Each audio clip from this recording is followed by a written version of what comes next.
Well, good morning, YouTube world. How is everybody today? It is a glorious Tuesday, 63 degrees at 06:30 in the morning, and it is going to be a fabulous day. It's going to be in the 70s and sunshine. Totally awesome. I left the house on Monday. I went to Vegas, and from Vegas to Dallas, and from Dallas straight to Chattanooga, all with good paying freight.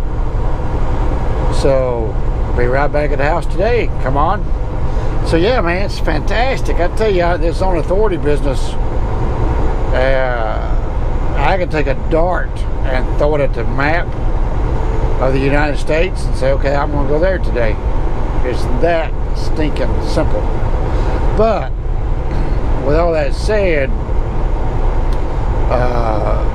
you know, I can look at a load from Chattanooga to say Dallas, and I can call on that load and say, oh yeah, we're moving that for 1,400. No, sorry. You know, I'll do it from anywhere from 1,750 to 2,000, right? Well, I move it all day long for well, 1,340. Well, okay, good luck with that. You know, you ain't getting this truck.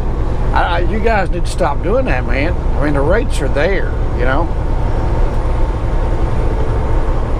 Even coming out of Dallas, I can do really well, you know. So yeah, I'll call on 5 or 10 loads, and I'm like, yeah, no, I'm sorry. I mean, I don't have to take that freight. I don't know why. You know, I had a friend of mine, he went to Florida last week, and everything down there, he called this one load, and I think it was $1.14 a mile. It was a load of pallets. And he asked the guy, he said, is that right? This amount of money on that many miles? He's like, yes, sir. He's like, wow, I can't touch that, you know. And he said, you got guys doing it? He said, oh yeah, he moves 5 loads a day. The broker said he moves 5 of them a day. And he said that he wished guys would stop taking it because he knows it's cheap, you know. I think that might have been 80 something cents a mile now on a load of pallets, not the $1.14 a mile load. But anyways, but the broker doesn't care because the broker is moving the loads and he's making money. Yes, he could probably make more money if they would quit taking it at 80 cents, you know, but he's sitting in his pajamas in his recliner moving 5 loads a day, so he's making money. The guys that's pulling the loads at 80 cents, they're not making any money. They're just too stupid to realize that, you know. They just think it's covering their deadhead out. Well, that's the problem, you know. They take backhaul out of the equation. I don't do backhauls, you know. Like I say, I went to Vegas and I'm going right back to the house. None of it was considered a backhaul. I negotiated just like I would going that way as I did the other way, you know. And so I got the same rate going back as I got going out, you know. So I don't haul cheap freight. I don't have to. I'm like, you know, I'm sorry. I'll call the next guy, you know. Just because you call the guy don't mean you got to take his load at $1,400. And anyway, I don't even know why that's not why we turned on the camera. It was not to get into ramblings.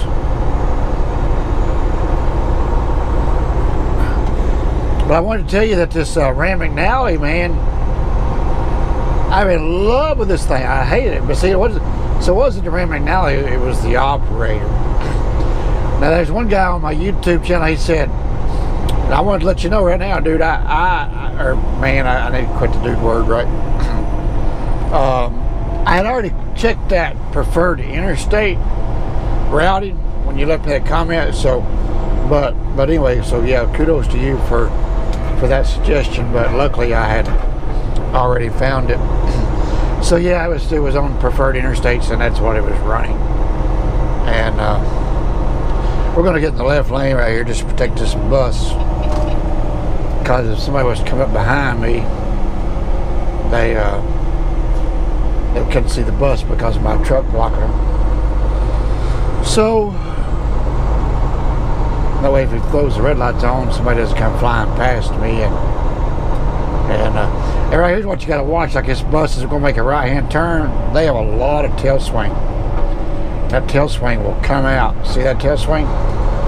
If you get on a skinnier road, man, that thing will, like if you're on a city street, that thing's turning right and you're in the left lane, it'll take your fender off your truck.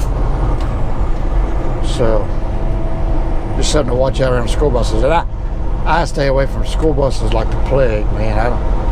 I don't want nothing to do with them. I don't ever want to be in an altercation with a school bus.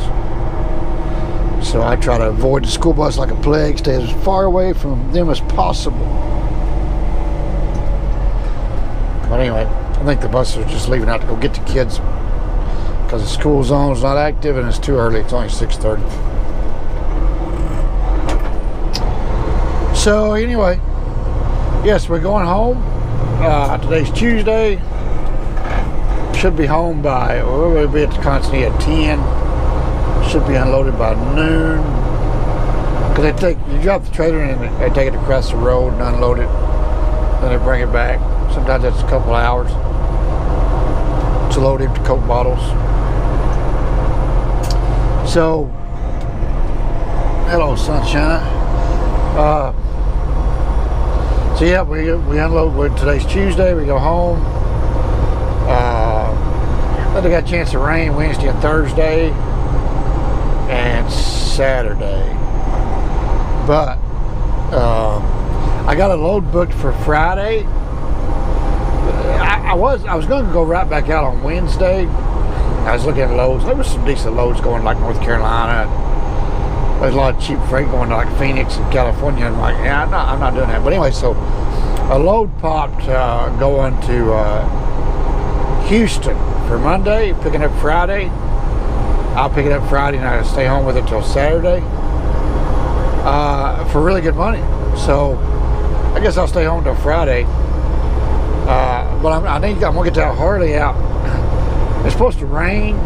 There's a chance of rain Wednesday and Thursday, but I don't care. I need to practice my riding in the rain. So I'm gonna ride it. You know, I got rain gear. I'm gonna ride it.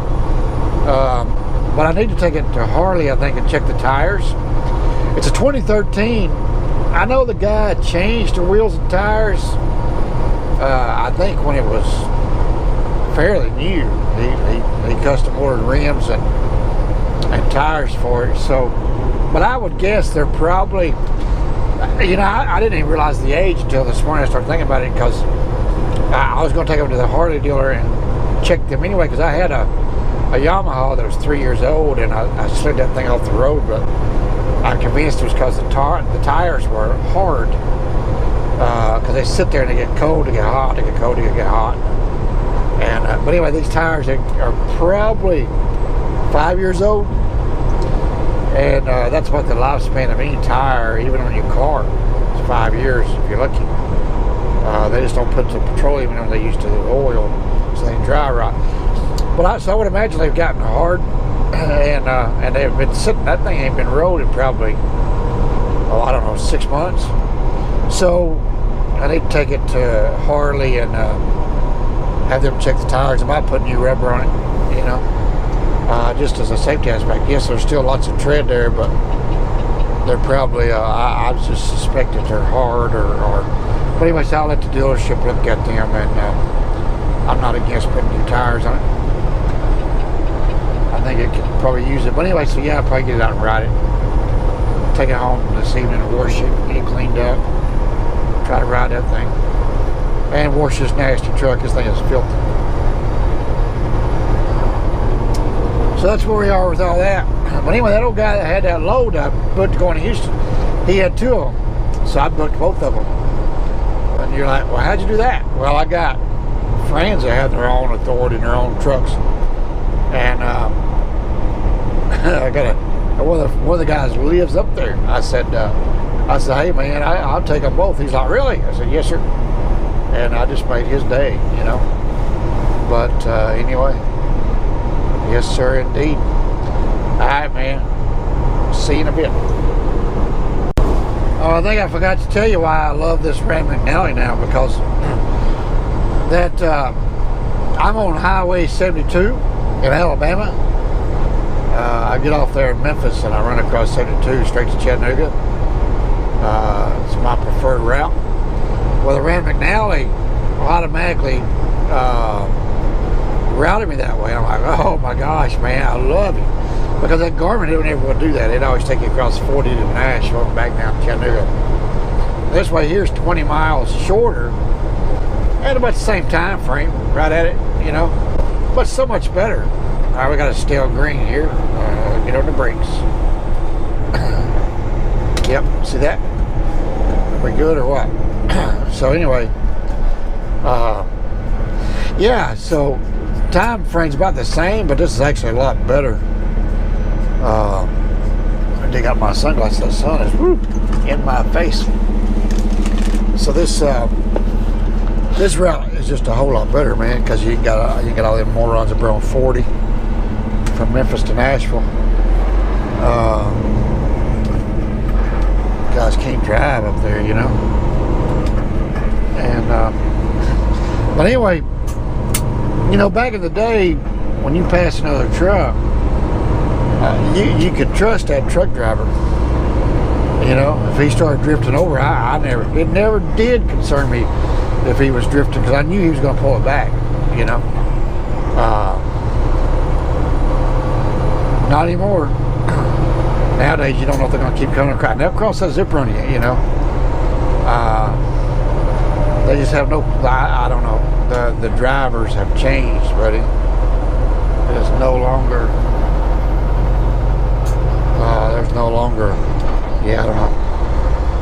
The caliber, the quality has dramatically decreased. That doggone Mac daycare just smoked us. But he didn't have to stop at the red light. So he had a rolling start. But anyway. But yeah, I'm just going to tell you that Rand McNally is working out great now. I think we have the settings better. We had, you know, it used to show the whole route. I think I got that fixed where it only shows a percentage of my road instead of the entire route. That was in the settings. So you just got to dig through the settings, man. I just sat there and dug through it and fixed it. So now I am liking it. I was checking that truck for placards, make sure he wasn't placarded. When you follow a hazmat truck on these back roads, they're going to stop at railroad tracks. So, not today, come on. My hazmat holidays is over. Some guy asked me if I kept my hazmat. Well, yes, I have the license, but my company is not qualified for hazmat. That on your insurance, you have to have a $1 million liability policy. Well, let me rephrase that. You don't have to. I think minimum $750,000. The majority of us carry $1 million, so I carry a $1 million policy. Hazmat requires a $5 million policy. I don't know about the cargo insurance. I didn't check on that.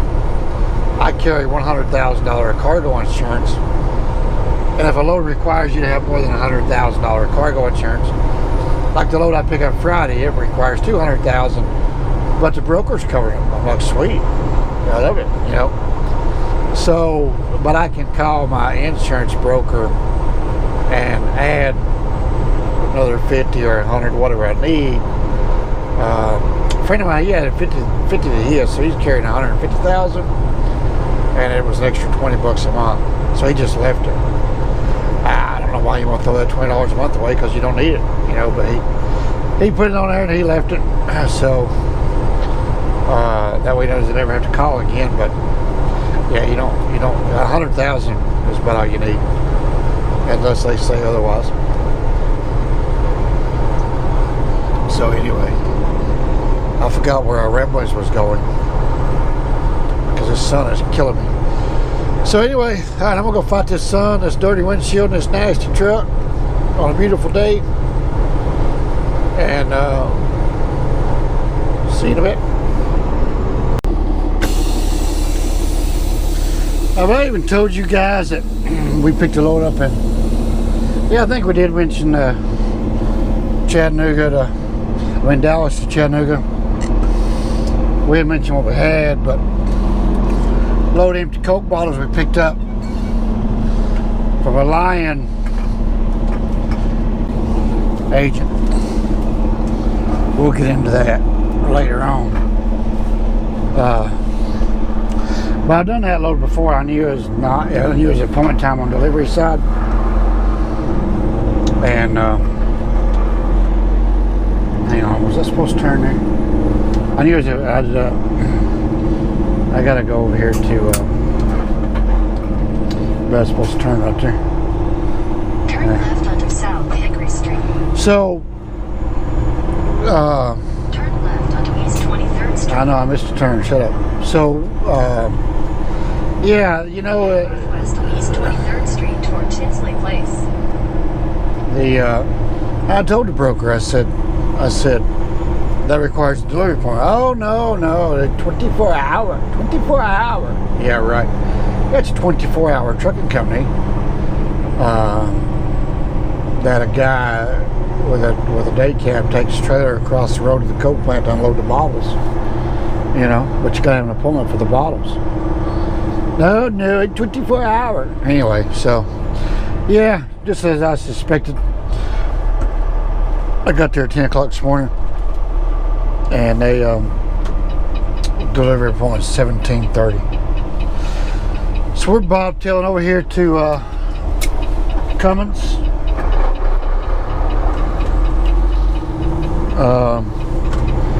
Have a hook up to the ECM, just for the fun of it. You know, make sure there's any updates available, see everything's going okay. I mean, we're like 3 miles from it, and we're right here at it, so why not? We're gonna hang out until 17:30 somewhere, you know. And but I could turn right there. East 25th Street. Let's try that. Tell you what, man, you would not want to come in here with a trailer. I could have stopped by here on my way to the Coke plant, but I knew I couldn't get in here, you know. So I think I missed it. I think I should have turned one road sooner. Anyway, so we're gonna go over here to Cummins, let them plug up to the ECM. I don't think there's any updates available. We already updated it here a while back when we had that fuel pump recall. So I'm distracted. We're trying to figure out where to go. So my apologies. That tree got my antenna. I think we could have went right. I know this. Let me see. Do we go right here? I'm lost, man. I am telling you, I am lost. So anyway, that's where we are at. We're going to go to Cummins and just have them give it a once over with the computer. No other. Watching these power lines, those look low.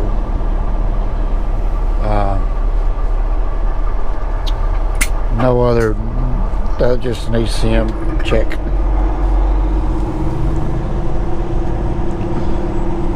Alright, this is a worthless video. We will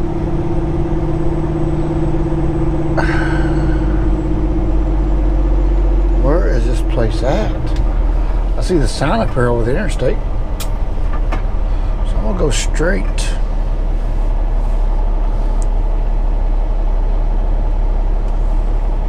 Come on, Grandma. Or Grandpa, I'm sorry. Alright, so we'll let you guys know if we find anything in an ECM, you know.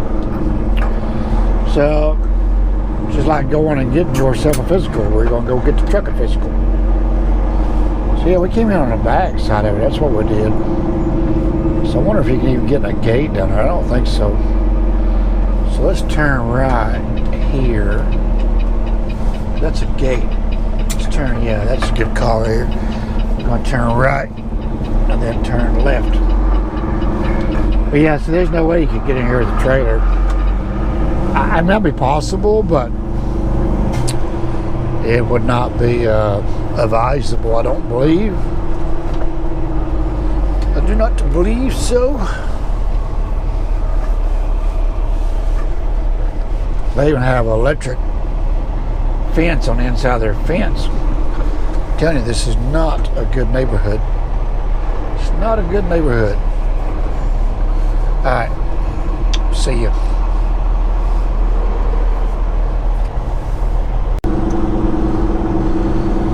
Well, we had the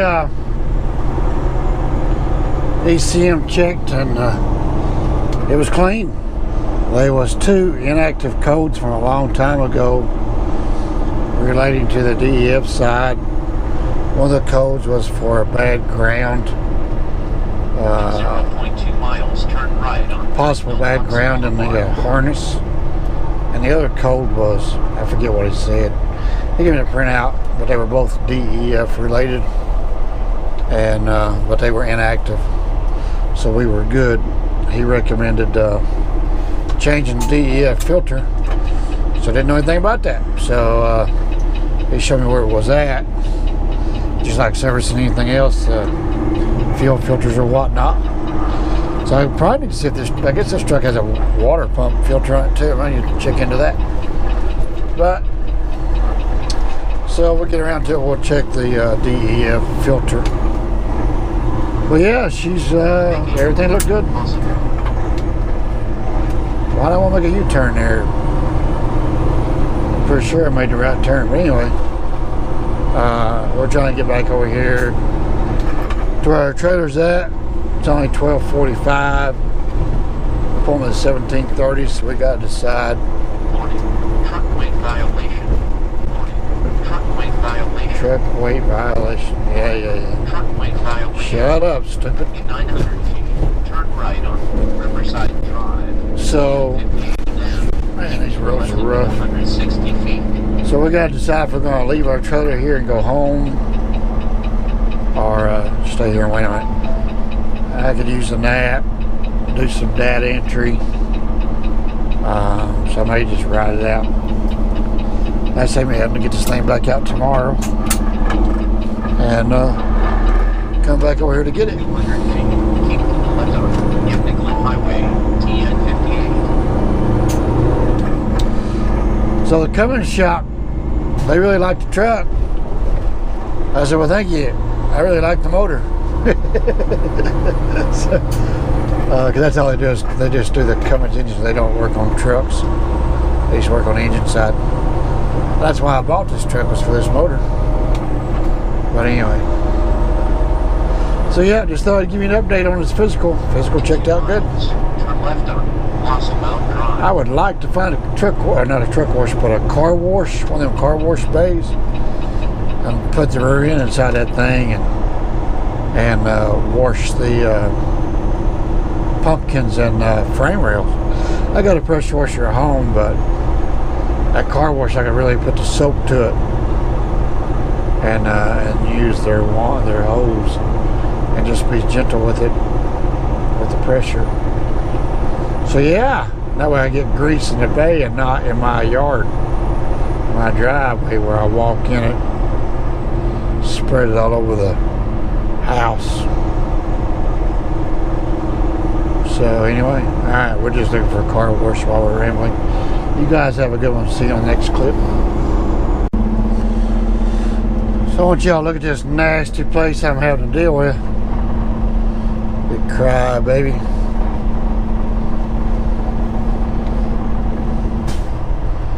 I had a bulldozer in here a while ago spreading gravels around.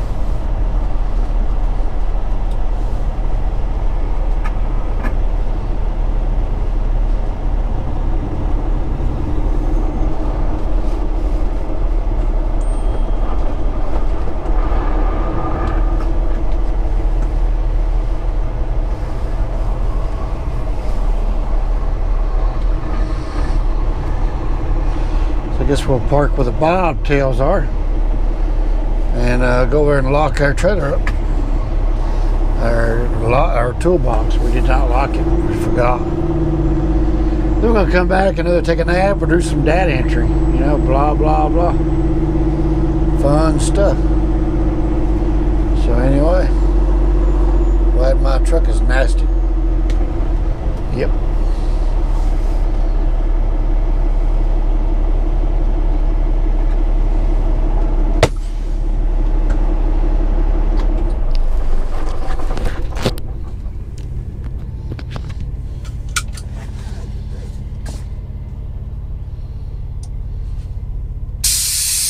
Anyway, change of plans. Well, I guess they said it'd be 11 o'clock or midnight before they could unload it. Set for us just to drive it over to the plant ourselves. I don't know what's happening. You know, we're gonna pick our wagon up and go over and see what they got to say for themselves. That's all I know. You know, I don't know anything other than that.